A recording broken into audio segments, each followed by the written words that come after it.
एक दिन भगवान गौतम बुद्ध धर्म प्रचार के लिए वैशाली नगरी में जा रहे थे। थोड़ा ही आगे गए थे कि उन्होंने देखा कि वैशाली नगरी के सैनिक भागते हुए एक लड़की का पीछा कर रहे थे। वह लड़की बहुत ही डरी हुई थी। वह एक कुएं के पास जाकर खड़ी हो गई और तड़पने लगी क्योंकि उसे बहुत तेज प्यास लगी थी। गौतम बुद्ध यह सब देख रहे थे। गौतम बुद्ध ने उस बालिका को अपने पास बुलाया और कहा कि तुम उस कुएं से पानी निकालो और स्वयं भी पियो और हमें भी पिलाओ। इतनी देर में वह सैनिक भी वहां आ गए। भगवान बुद्ध ने अपने हाथ से इशारा करते हुए उन सैनिकों को रुकने को कहा। उस बालिका ने भगवान गौतम बुद्ध से कहा, महाराज मैं तो अछूत हूँ, मैं इस कुएं से पानी निकाल लूंगी तो जल दूषित हो जाएगा। मैं आपको कैसे पानी पिला सकती हूँ? भगवान बुद्ध ने उसे फिर से कहा, बेटी मुझे बहुत जोर की प्यास लगी है, पहले तुम मुझे पानी पिलाओ। उसी वक्त वहाँ पर वैशाली के राजा पहुँचे। उन्होंने भगवान बुद्ध को नमन किया और सोने के बर्तन में पानी देते हुए कहा, महाराज यह लीजिए केवड़े और गुलाब का सुगंधित पानी आपके लिए। लेकिन भगवान बुद्ध ने उस पानी को लेने से इनकार कर दिया और कहा कि मैं इस बालिका के हाथ का पानी पीऊंगा। बुद्ध ने फिर से उस बालिका से पानी पिलाने के लिए बोला। अब बालिका से रहा नहीं गया और इस बार उसने साहस करके कुएं में से पानी निकाला और फिर पानी स्वयं भी पिया और भगवान बुद्ध को भी पिलाया। पानी पीने के बाद भगवान बुद्ध ने बालिका से पूछा, पुत्री तुम इतनी डरी हुई क्यों हो, तुम्हें किससे डर है?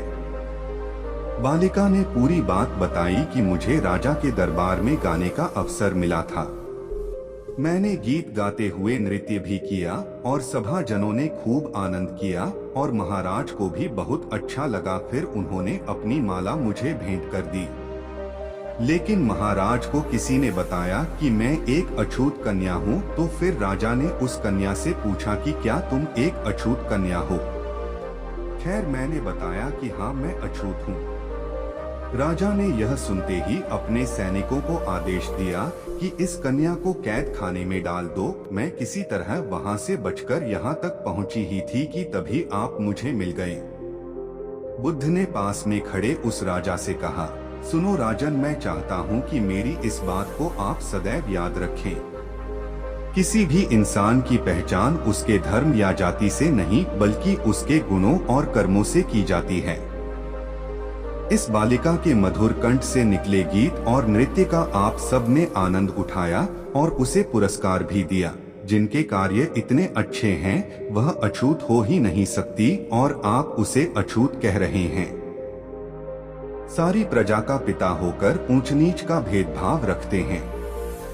सुनो राजन, यहाँ पर नीचा सोच और छोटे कार्य करके अछूत होने का परिचय आपने दिया। इसीलिए मेरी नजर में वह कन्या अछूत नहीं बल्कि आप अछूत हैं। राजा नरेश को अपने इस कार्य से घृणा होने लगी और बहुत पछतावा हुआ। इसलिए राजा भगवान बुद्ध के चरणों में गिर पड़े और क्षमा मांगने लगे और कहा कि आपकी इस बात को मैं सदा याद रखूंगा, कृपया मुझे क्षमा करें। इस कहानी से हमें यह शिक्षा मिलती है कि हमें कभी भी जाति और धर्म को लेकर ऊंच नीच का भेदभाव नहीं करना चाहिए। प्रत्येक व्यक्ति अपने कर्मों से महान होता है, न कि धर्म और जाति से। अगर आपको गौतम बुद्ध की प्रेरणादायक कहानी पसंद आई हो तो इसे और भी लोगों के साथ शेयर जरूर करें, जिससे उन्हें भी ऐसी प्रेरणादायक ज्ञान मिले।